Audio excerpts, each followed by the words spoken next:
Hi hello மக்களே எல்லாருக்கும் வணக்கங்க. இன்னைக்கு வந்து அன்அஃபிஷியல் ஓட்டிங் தான் பார்க்க போகிறோம். அன்அஃபிஷியல் ஓட்டிங் 9th வீக்கான ஃபர்ஸ்ட் டேங்க. ஸோ 9th வீக் ஃபர்ஸ்ட் டேயில் வந்து நிறைய பேர் நாமினேஷன் வந்திருக்கு. இந்த மாதிரி தான் நாமினேஷன் பண்ணணும். ஆக்சுவலி நல்ல ஒரு சூப்பராக ஒரு நாமினேஷன் பண்ணியிருக்காங்க. ஸோ நாமினேஷன் வந்து நம்மளுக்கு வந்து ஹாப்பியாக தான் இருக்குது. ஏன்னா வந்து அடித்தாலே அடிக்காமல் புது புது ஆளுகள் அடிக்கும்போது நல்லா இருக்கும். ஸோ அதில் வந்து நம்ம காலா வினோதர்கள் நாமினேஷன் வந்து எனக்கு ரொம்ப சந்தோஷமாக இருக்குது. ஏன்னா வந்து அவரோட கேம் என்னன்றது, அவருக்கான ஓட்டிங் என்ன, ஸோ அந்த விஷயம்லாம் நிறைய விஷயம் வெளியில் வரும். ஓகேங்களா? ஸோ அமித் கூட வந்து அதான் சொல்லியிருந்தேன், கானா வினோதர்களோட கேம் வந்து வெளியில் வரணும், அவர் நாமினேஷன் வந்தால் தான் அவர் வந்து வெளியில் வருவாருன்னு சொல்லியிருந்தாங்க. அதே மாதிரி வந்து அவர் நாமினேஷன் உள்ளே வந்துட்டாருங்க. ஸோ உள்ளே வந்த உடனே ஃபஸ்ட்டு நாளே வந்து அவர் வந்து 15,413 ஓட்டுகள், பர்சன்டேஜ் 24%. 24% யாருமே எடுக்கலை. இந்த சீசனில் வந்து எல்லோரும் வந்து திவ்யாலாம் ஃபஸ்ட்டில் வந்தாங்க, 14, 17 இந்த இதெல்லாம் இருந்தாங்க. ஸோ இவர் வந்து இப்போ 24% பெரிய ஒரு இது தான். ஏன்னா வந்து லாஸ்ட் டைம் அவர் இதில் வரும்போது, நாமினேஷன் வரும்போது கிட்டத்தட்ட 3.5 லட்சம் ஓட்டிங் வாங்கியிருந்தார் ஒரு வாரத்தில். அதெல்லாம் வந்து உண்மையிலே பெரிய விஷயம். அப்போ 2ஆயிரத்தில் வந்து பாரு இருக்காங்க. பாரோட ஓட்டிங் பார்த்தீங்கன்னா 10,667 ஓட்டுகள், பர்சன்டேஜ் 17%. ஸோ பாரோட கேம் வந்து டோட்டலாக சேஞ்ச் ஆயிடுச்சு. நான் நிறைய விஷயம் சொல்லியிருக்கேன். இன்னுமே கூட வந்து அவங்க வந்து வேறு டோட்டலாக வந்து வேறு மாதிரி இருந்த பாரு வேறு மாதிரி ஆகிட்டாங்க. இப்போ வந்து யாருக்குமே வந்து அந்த பாரு வந்து ஞாபகம் இல்லாத அளவுக்கு அவங்க வந்து டோட்டலாக மாறிட்டாங்க.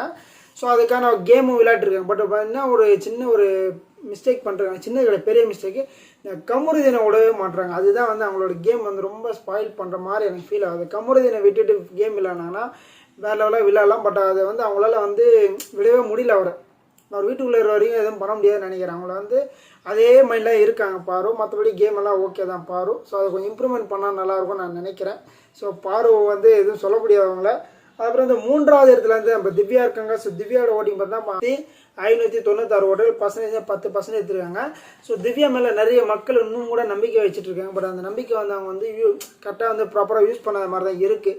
ஓகேங்களா? அவங்கள வந்து நாமினேஷன் பண்ணும்போது சொன்னாங்க, அவங்க வந்து ஒரே விஷயத்த வந்து சொல்லிகிட்டே இருக்காங்கிற மாதிரி சொல்லிட்டு இருந்தாங்க.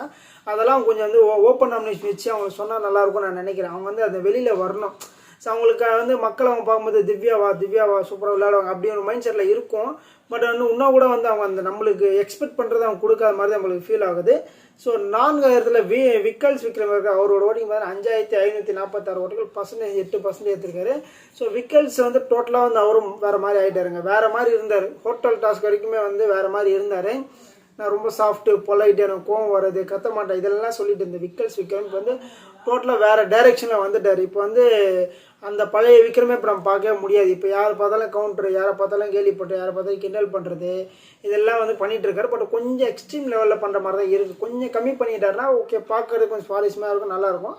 பட் கொஞ்சம் அதிகமாக இருக்கிற மாதிரி இருக்குது. ஸோ அது வந்து நம்ம வந்து அவர் கொஞ்சம் மாற்றினா நல்லாயிருக்குன்றதை நான் எதிர்பார்க்குறேன். இப்போ 5ஆவது இடத்துல கமருதீன் ஓட்டிங் பார்த்தீங்கன்னா 5,530 ஓட்டுகள், பர்சன்டேஜ் 8% எடுத்திருக்காரு. ஸோ கமருதீனோட கேமும் சேஞ்ச் ஆயிடுச்சுங்க. ஸோ இது கிட்டத்தட்ட அது 8 வாரம் முடிஞ்சிச்சு. 9ஆவது வாரத்தில் வந்திருக்காங்க. அதனால் வந்து கொஞ்சம் மெச்சூரிட்டியாக விளையாடுறாங்க, கொஞ்சம் நல்லா நீட்டாக விளையாடுறாங்க அப்படின்னு நான் நினைக்கிறேன். கமருதீனுக்கும் இருக்கிற ஒரே பிரச்சனை வந்து லெஃப்ட்டில் ஆரோரா, ரைட்டில் பாரு, நடுவில் கமருதீன், இந்த மாதிரி தான் வந்து அவர் ட்ராவல் பண்ணிகிட்டு இருக்காரு.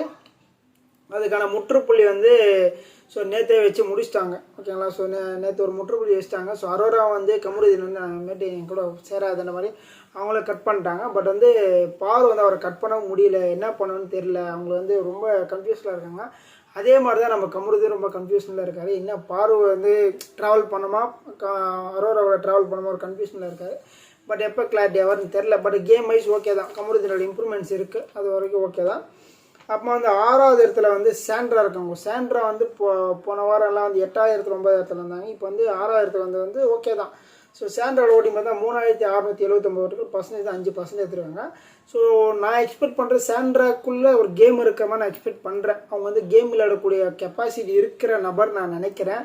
பட் வந்து அவங்க வந்து அது வந்து ஒர்க் அவுட் பண்ணால் நல்லாயிருக்கும். ஒர்க் அவுட் பண்ணால் எதுவும் பண்ண முடியாது. நம்ம ஒரு எக்ஸ்பெக்டேஷன் இருக்கும். பட் அவங்க வந்து நம்ம எக்ஸ்பெக்ட் பண்ணுறது கொடுத்தா தான் நம்மளுக்கு வந்து கரெக்டாக இருக்கும். ஏன்னா வந்து இங்கே நம்ம வந்து அவங்களோட கேம் பார்க்குறோம். ஸோ கேம் நல்லபடியாக நல்லாயிருக்கும். இந்த மறுபடியும் வந்து இந்த பிரஜனு, திவ்யா, பாரு இவங்க கூடயே சுற்றிட்டே இருந்தாங்கன்னா அவங்க கம்பல்சரி வெளில போகிறதுன வாய்ப்புகள் அதிகமாக இருக்கிறது. அதுக்கப்புறம் இந்த 7ஆயிரத்தில் பிரஜன். ஸோ பிரஜனோட ஓட்டிங் பார்த்தா 3,465 ஓட்டுகள், பர்சன்டேஜ் 5%. ஸோ பிரஜன் வந்து கொஞ்சம் மாறி இருக்கார். ஸோ சேதனை வந்து வெளுத்ததுக்கப்புறம் ஓகே நம்ம வந்து ஓவராக போகிறோம் போல இருக்குது, கொஞ்சம் கம்மி பண்ணிக்கணும், நம்ம ஆம்பளத்தனத்தை கெத்தெல்லாம் வெளியில் போய் காட்டிக்கலாம், பிக் பாஸ் சீட் உள்ள இதெல்லாம் காமிச்சோன்னா அப்படியே பிடிச்சி வெளில போட்டுருவாங்க அப்படின்ற மாதிரி வந்து அவர் திங்க் பண்ணியிருக்காரு. ஒரு அடி வெளில போய்ட்டு உள்ளே வந்துடல, அதனால் வந்து கொஞ்சம் அடங்கி இருக்க மாதிரி தான் இருக்குது. ஸோ இப்போ கேம் எதுவும் அந்த பிரின்சிபல் டாஸ்க்லாம் ஓரளவுக்கு கொடுத்து நல்லா ஓரளவுக்கு விளையாடினாரு. ஸோ சூப்பரானு கேட்டிங்கன்னா வந்து கிடையாது, ஓரளவுக்கு நல்லா விளையாடினாரு. ஓகேங்களா, அது ஓரளவு நல்லா விளையாடினாரு. அதுக்கப்புறமே வந்து அவருமே வந்து இந்த சாண்ட்ரா கூட சுற்றுறதும் மற்றும் திவ்யா கூட சுற்றுறது இந்த விஷயங்களை வந்து அவாய்ட் பண்ணால. இந்த 3 பேர் தனியாக விளையாடினா தான் கேமே நல்லா இருக்கும்னு இவங்களுக்கு புரியவே மாட்டேங்குது. பட் இவங்க அதே தான் பண்ணிகிட்டே ரிப்பீட்டடாக அதே பண்ணும்போது நம்மளுக்கு வெறுப்பாக இருக்குது. ஸோ இப்போ ஏதோ கொஞ்சம் பரவாயில்லன்னு மாதிரி தோணுது. அதுக்கப்புறம் 8வது கனி இருக்காங்க. ஸோ கனியோட ஓட்டிங் தான் 3339 ஓட்டுகள், 5% கனியெல்லாம் ஏன் இருக்காங்கன்னு தெரியாத அளவுக்கு இருக்காங்க. ஸோ ஃபஸ்ட்டாவது வந்து கிச்சனில் இருந்து ஒரு வேலை செஞ்சுட்டு இருந்தாங்க, இப்போ கிச்சனும் கிடையாது. ஸோ கேமும் விளையாட மாட்டுறாங்க, எந்த ஒரு அவுட்புட்டும் கொடுக்க மாட்டுறாங்க. ஸோ அவங்க வந்து ஏதாவது ஒன்று ட்ரை பண்ணணும், புதுசாக அதான் பண்ணிகிட்டே இருக்கணும். அவங்க தமிழ் மிஸ் ஆனாங்க, அதில் வந்து ஒரு விஷயம்லாம் வந்து இது பண்ண உண்மையிலே இருந்தால் நல்லா ஃப்ளூவெண்ட்டாக தமிழ் பேசினாங்க, தமிழில் சொன்னாங்க, நிறைய விஷயங்கள் பண்ணாங்க. பட் இதை பத்தாதில்ல, ஒரு டாஸ்கில் வந்து அது பண்ணிட்டாங்க. பட் அடுத்தடுத்த டாஸ்க்கும் சும்மா இருக்கும்போது ஏதாவது ஒன்று பண்ணிவிட்டு அது மாதிரி ஏதாவது ஒன்று பண்ணிவிட்டு மக்களை வந்து பிஸியாகவே வச்சுட்டு இருந்தால் தான் மக்கள் வந்து அவங்களுக்கான ஓட்டுகள் கொடுப்பாங்க.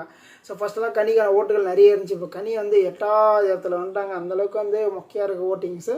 அதனால் வந்து கனியோட கேம் இம்ப்ரூவ்மெண்ட் பண்ணணும், நிறையவே பண்ணணும். ஸோ அவங்களாம் வெளியில் போகிறது வாய்ப்புகள் இருக்குது, அந்தளவுக்கு டேஞ்சர் ஜோனில் இருக்காங்க.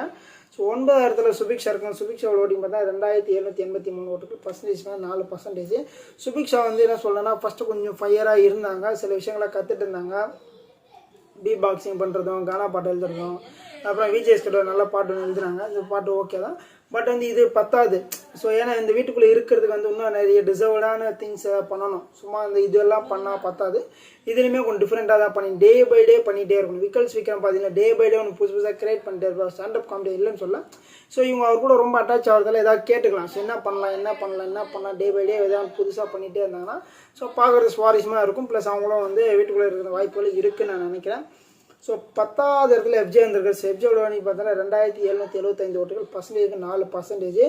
ஸோ எஃப்ஜேவோட ஆட்டம் இதோட முடிஞ்சிச்சுன்னு நினைக்கிறாங்க. எஃப்ஜேக்கு வந்து அந்தளவுக்கு வந்து கேமிங் வந்து இம்ப்ரூவ்மெண்ட் கேட்டிங்கன்னா இல்லை. ஏன்னா வந்து ஆனால் நல்ல டேலண்ட் பசங்க, கானா பாடினார், ரேப் சாங் சூப்பராக பண்ணார், தமிழ் பாட்டு சூப்பராக பாடுறாரு, இதெல்லாம் ஓகே. பீ பாக்ஸிங் பண்ணுறாரு. பட் என்ன சொல்கிறேங்க, டே பை டே வந்து மக்கள் வந்து பிஸியாகவே வச்சுட்டே இருக்கும் அந்த ஷோவில் வந்து. ஸோ பிக் பாஸ் சொல்கிறேன், நீங்கள் மேக்கப் போட்டு இருங்க, அப்போ தான் மக்கள் வந்து பார்க்கும்போது அட்ராக்டிவாக இருப்பீங்க, அந்த மாதிரி சொல்லியிருக்கும்போது அந்த மாதிரி வந்து இவங்க ஏதாவது இவரோட டேலண்ட்டை ஷோ பண்ணிகிட்டே வந்துகிட்டே இருக்கணும். அப்போ தான் அந்த கேம் நல்லா இம்ப்ரூவ்மெண்ட் ஆகிட்டு இருக்கும். 10வது இடத்துல வந்து எஃப்ஜே வந்து ஒரு 2 வாரமாக வந்து தலையாக இருந்து எஸ்கேப் ஆகிட்டார். இப்போ லாஸ்ட்டாக மாட்டி பிடிச்சி கீழே பிடிச்சி போட்டிருக்காங்க. ஸோ எஃப்ஜே வெளியேறதுக்கான வாய்ப்புகளும் இருக்குது. அந்த மாதிரி ஒரு கண்டிஷனில் இருக்கார் எஃப்ஜே. அப்புறமா கடைசியாக இருக்கிறது அமித் இருக்கார். அமித்தோட ஓட்டு பேர் 2344 ஓட்டுகள், பர்சன்டேஜ் பார்த்தா 3% எடுத்துருக்காரு. ஸோ அமித்தோட கேம் ஓகே தான் இருக்குது, இல்லைன்னு சொல்ல. பட் வந்து ரொம்ப பொலைட்டான பர்சன் தான், நீட்டான பர்சன் தான், எல்லாமே ஓகே தான். பட் வந்து ஏதாவது ஒன்று பண்ணிகிட்டே இருக்கும் நல்லா. ஸோ கானா வினோத் அவர் கூட இருக்கும்போது ரொம்ப அட்டாச்மெண்ட்டாக இருக்குது, நல்லா இருக்குது. அவங்க 2 பேரோட காம்போ நல்லாயிருக்கு, ஃபுல்லாக பாட்டு பாடி நல்லா பண்ணுறீங்க. பட் இது தவிர்த்து, ஏன்னா வந்து அவர் வந்து பிக் பாஸ் ஷோக்கே வந்து வாய்ஸ் கொடுத்தவர், அவருக்கு வந்து தெரியல எப்படி நடக்குது, என்ன நடக்குது, இந்த டேல என்ன நடக்குது, இந்த டேல என்ன நடக்கும், என்னென்னலாம் சேஞ்சஸ் கொண்டு வரோம், இதெல்லாம் வந்து அவர் கொஞ்சம் யோசிச்சாருன்னா நல்லா இருக்கும்ன்றது நான் எக்ஸ்பெக்ட் பண்ணுறேன். ஸோ அவருக்கான கேம் வந்து நல்லபடியாக கொண்டு வந்தார்னா சூப்பராக இருக்கும்ன்றதை நான் எக்ஸ்பெக்ட் பண்ணுறேன். மக்களை உங்களோட கருத்துக்களை மறக்காமல் பதிவு பண்ண மக்களை அடுத்த சந்திக்கலாம். நன்றி, வணக்கம்.